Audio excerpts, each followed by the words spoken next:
नमस्कार, स्वागत आहे तुमचे आपल्या आवडत्या यूट्यूब चॅनल ज्योतिषी उपायमध्ये। आज आपण जाणून घेणार आहोत श्रावण महिन्यात आपल्या राशीनुसार कुठला जप करायचा आहे आणि त्या जप केल्याने महादेवाला कसे प्रसन्न करायचे आहे।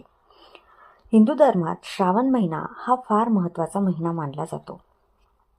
असं म्हणतात की श्रावण महिना हा महादेवाला खूप प्रिय आहे आणि महादेवाची या महिन्यात पूजा, भक्ती, मंत्र जर आपण काही खास उपाय राशीनुसार केले तर आपल्याला त्याचं फळ काही अनेक पट जास्त मिळतं। त्यामुळेच आपण पाहणार आहोत की श्रावण महिन्यात काय असे उपाय करायचे आहेत आणि काय राशीनुसार जप करायचा आहे।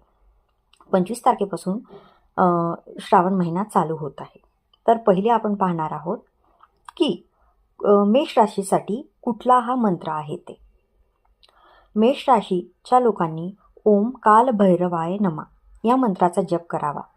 हे केल्याने तुमचा राग कमी होईल, भीती दूर होईल, अडथळे जीवनातले कमी होतील, धैर्य आणि स्थिरता विजय मिळायला लागेल। वृषभ राशीच्या लोकांनी ओम भोलेनाथाय नमः ह्या मंत्राचा जप करावा। या मंत्राचा जप केल्याने व्यक्तीला भौतिक सुखे मिळतील व त्यासोबत वैवाहिक जीवन संतुलित राहायला मदत होईल व पैसा मिळेल।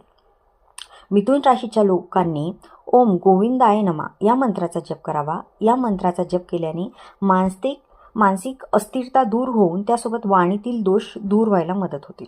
कर्क राशीच्या लोकांनी ओम चंद्र श्वराय नमः या मंत्राचा जप करावा। याने तुमची मानसिक शांती मिळेल व आनंद व समाधान समृद्धी मिळायला मदत होईल। त्यासोबत कन्या राशीच्या लोकांनी ओम नमो भगवते रुद्राय ह्या मंत्राचा जप करावा व मानसिक स्थिरता कायम राहील व कार्यक्षेत्रात प्रगती होईल।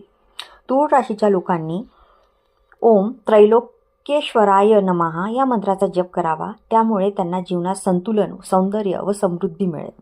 वृश्चिक राशीच्या लोकांनी ओम मृत्युंजयाय नमः या मंत्राचा जप करावा। त्यांना आरोग्य व दीर्घायुष्य प्राप्त होईल।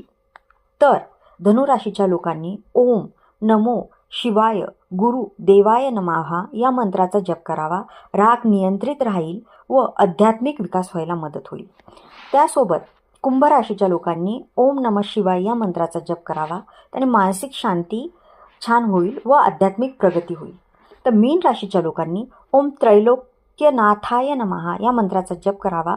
तुमची संपत्ती, कीर्ती, वैभव वाढायला मदत होईल। व्हिडिओ आवडला असेल लाईक करा, शेअर करा आणि चॅनलला सबस्क्राईब करा। धन्यवाद।